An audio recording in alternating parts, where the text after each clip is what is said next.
On peut donc avancer. Quelle est donc ta deuxième stat du jour à nous présenter pour les Hawks 2024? Tac. Alors moi, j'ai 2 pour Trae Young. Est-ce que tu sais ce que c'est? Est-ce que ce serait pas un nombre de tirs en sortie d'écran ou un truc comme ça? Ok, c'est le nombre de catch and shoot de Trae Young sur la saison, ouais. Et parce qu'on en avait parlé un peu dans nos over-under, je crois, de début de saison. Donc je me suis dit que c'était intéressant de revenir là-dessus. Et du coup, j'ai un petit peu regardé ses shoots en catch and shoot et pull-up. Donc la fréquence de catch and shoot a augmenté. Elle est passée de 1,3 à 2 par match. Donc c'est pas énorme. Enfin, de augmenter de 0,7, ça peut paraître petit. De passer de 1 entre guillemets à 2, c'est en fait tu doubles quasiment le volume de catch and shoot. Donc c'est quand même quelque chose qui est remarquable et ça veut dire que c'est une volonté tactique parce que les catch and shoot arrivent rarement par hasard. Oui, mais alors attends, après si dans ta vie de tous les jours, tu ouvres un bouquin et tous les jours tu lis 2 pages et que ensuite, la semaine d'après tu lis 4 pages. Bon, certes, c'est x2, hein, mais est-ce que tu deviens un gros lecteur ou pas? Bah, au bout de combien de temps tu deviens un gros lecteur? Mais je pense que 2 c'est pas assez. Mais je pense quand même que t'as quelque chose qui a été un peu plus poussé là-dessus qu'avant où il prenait quasiment aucun tir après 0 dribble. En gros, après, je suis regardé du coup justement le nombre de tirs à 3 points après X dribble. Et en fait, ouais, c'était beaucoup plus déséquilibré. Alors que maintenant, t'as du coup 2 tirs après 0 dribble, 2 tirs après 3 à 6 dribbles et 2,8 tirs après 7 dribbles. Et ce qui est intéressant, c'est que sur ces tirs-là, donc après 7 dribbles et après 3 à 6 dribbles, il est à 43 et à 42% de réussite. Et en catch and shoot, il est à 38% de réussite. Mais du coup, c'est les tirs après 1 dribble et 2 dribbles où c'est catastrophique, il est à 25% et à 15%. Donc en réalité, il fait une plutôt bonne saison à 3 points, à part un peu ce trou d'air sur ses faux catch and shoot entre guillemets après 1 ou 2 dribbles. Et c'est le joueur qui prend le deuxième plus de pull-up à 3 points par match en NBA. Il prend 6,5 pull-up à 3 points par match. C'est juste derrière Doncic. Et il est à 37% de réussite sur ces tirs-là. Donc le 3 points est plutôt bien revenu cette saison pour Trae Young. Après une saison un peu plus galère, il a fait une très bonne saison à 3 points. Et pourtant, ça a pas permis d'ouvrir tant de ça les choses pour lui et pour l'équipe, même en termes d'efficacité.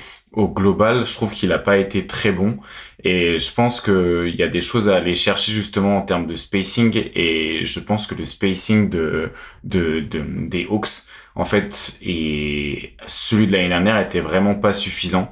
Et c'était assez problématique et je pense qu'il va avoir besoin d'autres shooters en fait autour de lui et des shooters dynamiques et aussi en mouvement, pas seulement des joueurs qui attendent de récupérer le ballon puis dribbler pour rentrer dans les actions.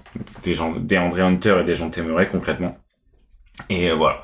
Donc je voulais un peu souligner quand même le fait qu'il ait fait une bonne saison au shoot et qu'il avait augmenté son volume de catch and shoot, mais qu'en réalité c'était pas suffisant pour sauver son efficacité.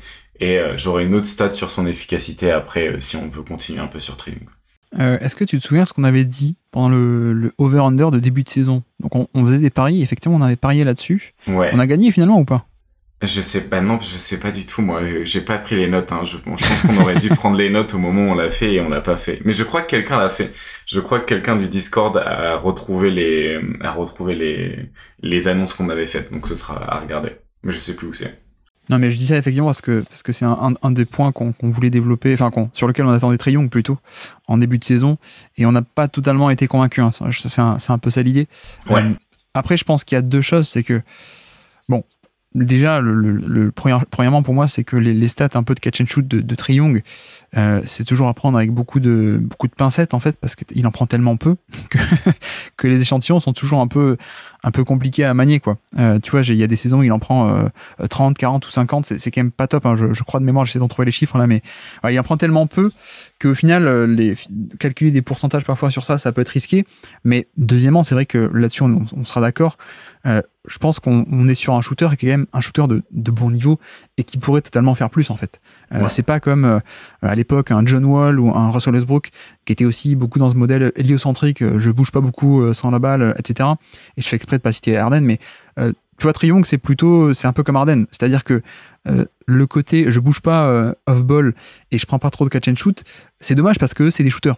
Contrairement donc à des Westbrook ou à des Wall à l'époque où ben voilà, il y avait aussi une raison pour laquelle il bougeait pas beaucoup, il faisait pas beaucoup de jeux en sortie d'écran, de spot-up, de catch and shoot, etc. Et je pense qu'avec Trae Young, on n'est pas du tout sur un shooter d'élite niveau, j'allais dire niveau Curry, mais même niveau d'élite. Je pense qu'on est plutôt sur un shooter qui va être autour des 37, 38, 39%, quoi. Pas aller taper des 42, 43.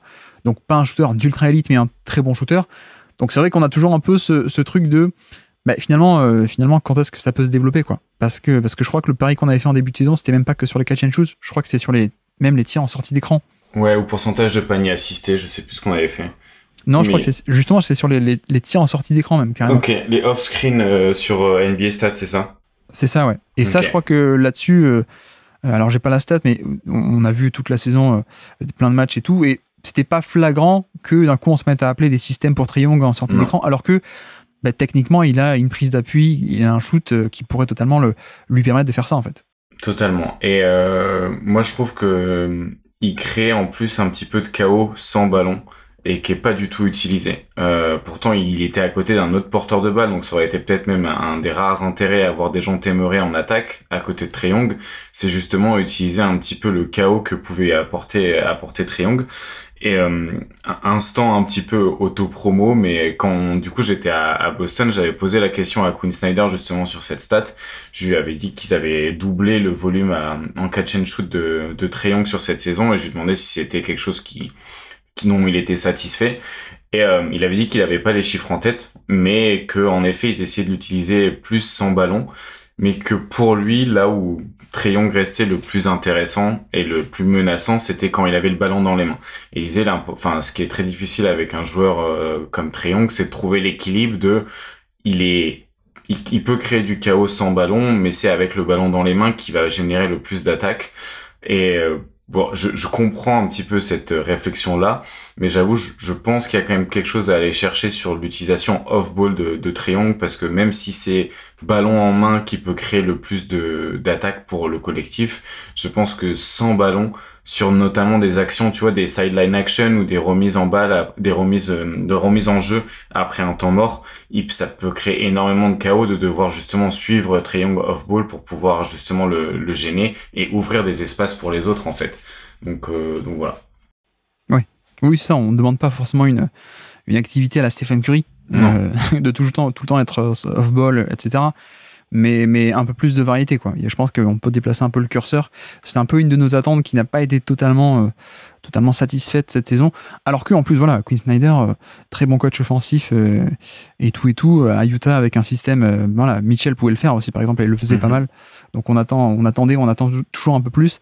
Alors, moi, ma deuxième stat de la saison, elle est aussi sur Trae Young. Enfin, je peux la placer. Moi, justement, c'était 29%. C'était le pourcentage de paniers assistés de Trae Young. Okay. Et c'est son plus haut en carrière, justement. Okay. Ça qui est intéressant, c'est que son plus haut pourcentage de paniers assistés en carrière. Donc, qu'est-ce que ça veut dire, C'est que 29% de ses paniers étaient assistés, donc survenaient sur une passe décisive. Donc, a priori, étaient créés par autrui. Voilà, c'est un peu ça que ça veut dire. Donc, 29% de paniers assistés sont son plus haut score en carrière, sachant que l'an dernier, c'était 21%, et que même les 2 années avant, en 2022 et 2021, on était à 17% carrément. Donc, voilà, il y a une vraie évolution de 17% à 29% aujourd'hui.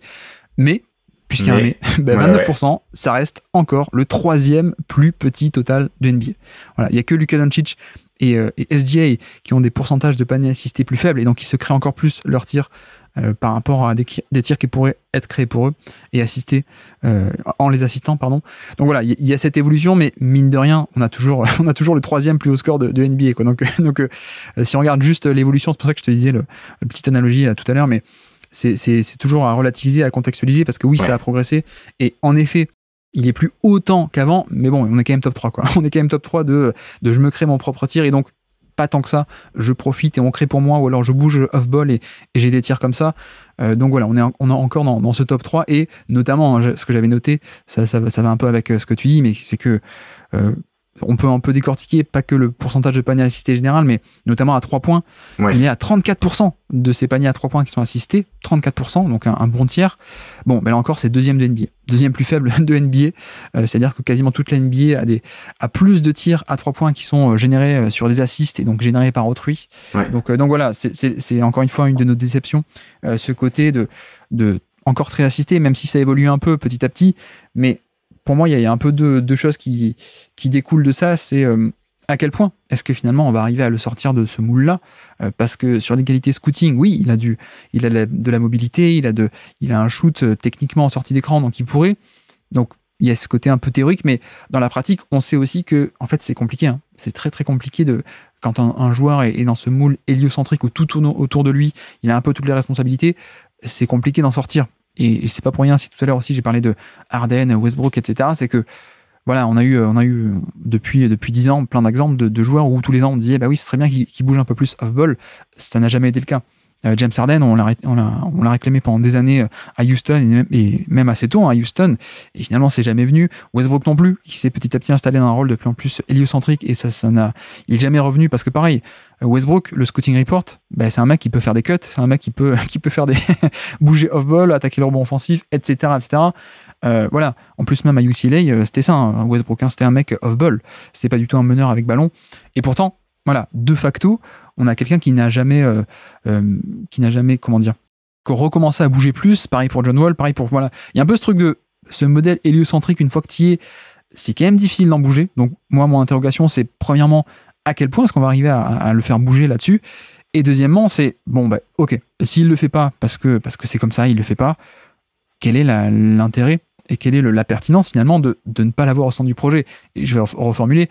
Mais si, de toute façon, et de facto, le mec reste un peu dans ce moule-là, on en pense ce qu'on veut, mais voilà, bah, au moins qu'on l'optimise dans ce rôle-là. Et un peu comme Doncic. C'est-à-dire que, voilà, est-ce que tu as vraiment besoin d'avoir un Dejounte Murray ou un autre gros porteur de balle à côté, si de toute façon, à côté, tu as un triangle héliocentrique? Pour moi, c'est un peu un manque de pertinence, quoi. Ouais, bah, en fait, ce qui est intéressant, c'est que sur son utilisation, t'as une volonté un petit peu de potentiellement vouloir l'utiliser off-ball, mais c'est que même parfois à la réception d'un ballon, est-ce qu'il va vraiment être lui capable aussi de continuer l'action et de pas devenir statique? Parce que t'as un peu ce truc-là de même si tu l'utilises plus off-ball et que tu crées du mouvement avant qu'il récupère le ballon, si au moment où il récupère le ballon, t'as un peu ce truc-là de je me mets statique un petit peu comme un Carmelo et du coup, bah, en fait, j'annule tout le décalage qui a été créé par le mouvement off-ball avant, tu gagnes pas vraiment. Et ce qui est intéressant, par contre, tu vois que tu parlais des pourcentages assistés qui ont augmenté. Ce qui est drôle, comparé à ce que nous on attendait, c'est que le pourcentage de paniers assistés à 3 points, lui, a pas vraiment augmenté de la saison précédente à cette saison. Mais c'est son pourcentage de paniers assistés au cercle, en fait, qui a augmenté. Et moi, ce que j'ai remarqué un petit peu, c'est que justement, il a beaucoup plus, en tout cas moi j'ai l'impression qu'il a beaucoup plus drivé après une passe que directement il amène le ballon au milieu du terrain et après il drive. Il y a eu pas mal d'actions où il a drivé après une passe de Jalen Johnson souvent, et du coup je me demande à quel point cette augmentation des paniers assistés, elle vient pas juste du fait que en fait ces drives sont intervenus parfois un peu plus après une passe, et c'est un peu des assists qui n'en sont pas vraiment, parce qu'en réalité le décalage reste créé aussi quand même pas mal par le porteur de balle. Donc je me demande à quel point on peut se baser là-dessus quand on voit qu'en fait sur les paniers à 3 points il est passé de 32% de paniers assistés à 34%. Tu vois, moi je m'attendais plus à voir l'évolution à 3 points qu'une évolution de panier assisté au cercle, parce que bah même si on aimerait bien le voir sur des cuts, c'est pas un joueur qui en fait beaucoup, quoi. Oui, c'est ça, mais effectivement, ça rejoint un peu ce que je dis, hein, sur ce côté, sortir de ce moule ou pas. Mais tu fais bien de souligner cet aspect de spontanéité, en fait. Ouais. C'est pas que la théorie du scouting report, il y a aussi un aspect de qu'est-ce que tu fais quand tu reçois la balle. Et tu vois, notamment, moi, c'est un truc que je reproche un peu alors, plein de mecs héliocentriques, mais même un mec qui l'est pas trop, c'est Anthony Edwards, qui pour moi a toujours un peu ce truc de quand je reçois la balle, je suis pas totalement dans le amplifier le décalage de suite, c'est hop, je ralentis, j'attends de voir, j'analyse, j'appelle mon écran, etc. Il n'y a pas toujours ce côté spontanéité, et Trae Young n'a pas ça non plus, mais je pense que Doncic n'a pas ça non plus. Voilà, il n'y a pas que le scouting report en soi de quels outils physiques ou de skills, tu vois. T'as aussi ce truc là un peu qui est un skills un peu du cerveau, de jouer, de comment est-ce que tu joues, quoi. C'est pas un skill de toucher de balle ou de qualité athlétique, explosivité ou quoi. Il y a aussi de comment est-ce que tu joues, et c'est peut-être un peu parfois sous-estimé, mais en effet on espère toujours un peu, mais encore une fois on parlait de l'effectif qui était un peu entre deux. Pour moi, là aussi, on est un peu entre deux. Entre est-ce qu'on l'autorise à être héliocentrique et ok, c'est pas parfait comme modèle, mais ça peut quand même être très fort. Ou est-ce qu'on essaie de le diversifier au possible, mais sachant que c'est pas non plus gagné d'avance. Voilà. Enfin, je sais pas si tu vois ce que je veux dire. Il y a un peu cet entre-deux on a un joueur héliocentrique, mais on lui donne pas les pleins pouvoirs, on essaie de lui mettre quelqu'un à côté, on essaie aussi de le diversifier. Enfin voilà, c'est un peu tout qui est mélangé.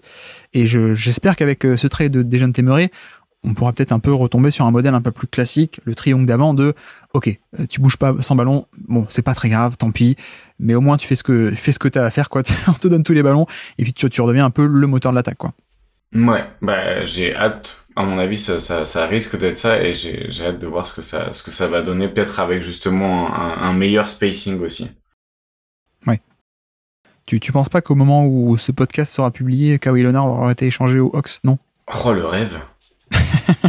Oh là là, bah alors là, je pense que je déménage à Atlanta, je vais couvrir Rizaché et Kawhi et Trae Young pour 1 an, ouais. Plus j'ai que ça à faire l'année prochaine, donc c'est parfait. Moi, j'attends que ça. Non, je blague, mais parce qu'en effet, a priori, l'effectif devrait pas trop bouger, et donc on devrait pas avoir un autre porteur de balle à côté. En tout cas, pas un gros, a priori. C'est pour ça qu'on dit ça, mais ok. Merci d'avoir écouté cet extrait. S'il vous a plu, l'émission complète est disponible en description et on se donne rendez-vous sur le feed principal du Basket Lab pour l'intégralité des podcasts. À bientôt.